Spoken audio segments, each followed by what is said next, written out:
Ben Hauger, better known online as Z Cerberus. I guess for me, one of the main reasons I come to Brickworld is to find inspiration for the next thing. And I think I'm historically known as a castle builder, but a couple years ago I fell in love with space while I was here. So this was my first attempt at trying to do something microscale. And something a little different with these. I tried to use a color scheme that maybe wasn't as popular, something that would be a little more unique. So I wanted to do the orange, and part of being a castle builder is lots of geometric shapes. So this first one here, the Aura, the one that won, was the first one I built.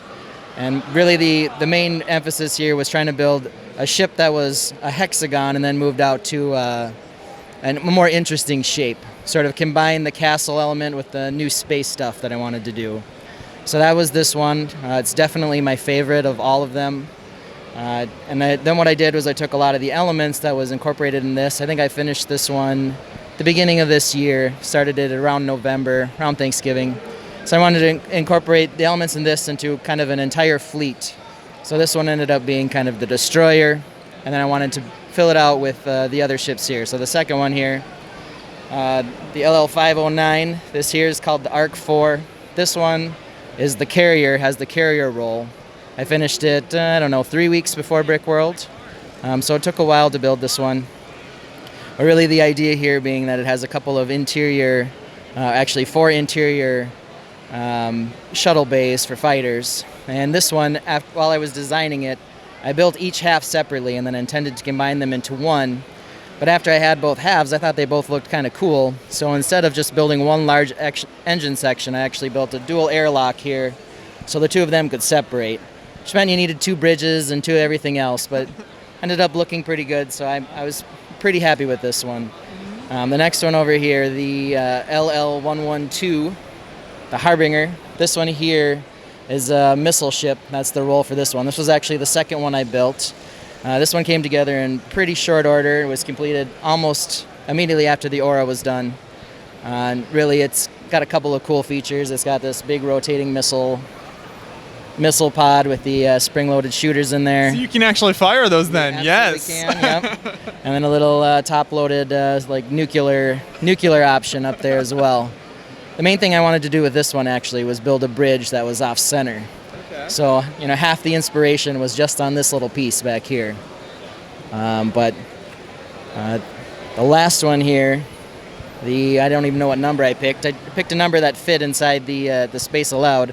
The 132. This is the cornucopia, a cargo transport that I designed. Actually, this was the one I probably had the clearest vision for. It was the last one I did, and I actually finished this building portion Friday here on Brickworld. Oh wow! So some last minute with this one. Yep, Brickworld Eve to finish this one, and this is probably my second favorite behind the Aura, with the nice little cargo containers out on the side here, and the roller coaster track as the support for holding those in. So this one came together pretty fast. I started it immediately after finishing the Arc 4, so I built it in about 3 weeks in order to make it for Brickworld.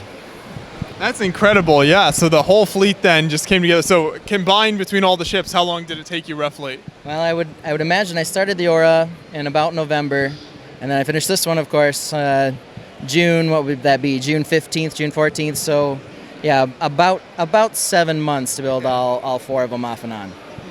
And one really neat design feature that I think we see in pretty much all of them is kind of the way you did the white line and then the lines throughout this, and also including the lettering you included as well. So talk about kind of the techniques that you were able to do to achieve that.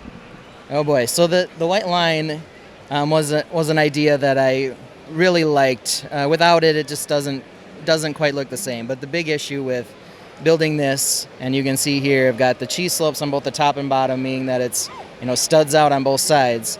So that I needed a lot of these 1x1 bricks with stud on side in orange, which I think only comes in one Mixel set. So I basically bought out all of Bricklink in North America to get enough to do this. So that's kind of the main thing, is there's a lot of studs out design on this. When I first designed it, I didn't have the dark orange stripes in it, the very first build, but it was just too orange, if that's a thing. Yes. So I did add the stripe, and luckily there aren't a ton of pieces available in dark orange, but they're the right pieces to build stripes like this. So yeah, that I thought really was the final settling thing to make the scheme really come together. So. And then in this ship here, you've got these smaller kind of fighters in there. If you can maybe pull one of those out and show kind of the design there. One down here. And this was really, I had actually built on the Aura, has a little shuttle bay as well, a little fighter bay. And when I first was designing that, I thought, well, you know, I'll build the hangar first, and I'll devise a shuttle that'll fit in there, or a fighter. And of course, they ended up being way too big for the original shuttle bay in there. So I ended up having to increase the size of the Aura's bay by about, I don't know, I think it ended up being 6 studs wider than it originally was or something, just to accommodate the ships.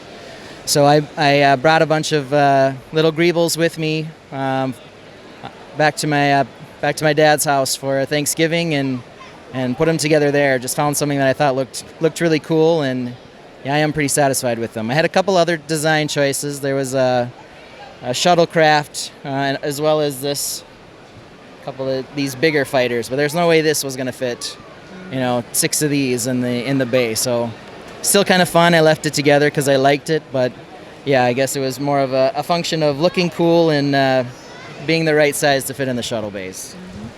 Exactly. And then another design element that I definitely want to talk about is on kind of your main ship here with the thrusters or engines back here. You've got those obviously sticking out at an angle there from the ship, which is not an easy thing to achieve. So kind of talk about some of the pieces and techniques you use to do that. Well, it's got a strong Technic frame in there, but it's using those large click hinges that you see at the joints of mechs and that kind of thing. It's got the click hinges in there, and they're angled up. I think there's probably 4 in each one, so it's pretty sturdy. It's pretty much locked in place with the way it's designed, but that was the main thing. The tops on these are just clipped into a bar, and it's actually I think the sides that are built onto the Technic frame. So the top could pull off relatively easily. I won't try to do it here, but yeah, they're sort of clipped on above and below with just some clips. So. Yeah, and that makes it all stick on there pretty strong then, and nothing falling off. That's right. Yeah, this is a pretty sturdy ship. It is quite heavy. But yeah, being my first one, the other ones are much lighter, a little more fragile. But this one, I really built up the interior on this. It's pretty stable. So yeah, picking it up's not a fun task, but at the same time, it doesn't fall apart when you do it either. So yeah. Yeah, well, the whole fleet is incredibly impressive here. I really appreciate you bringing them out to Brickworld and showing them off here. You won Best Spacecraft for this one here, which is definitely deserved. So congratulations, and thank you so much for chatting with me. Thank you.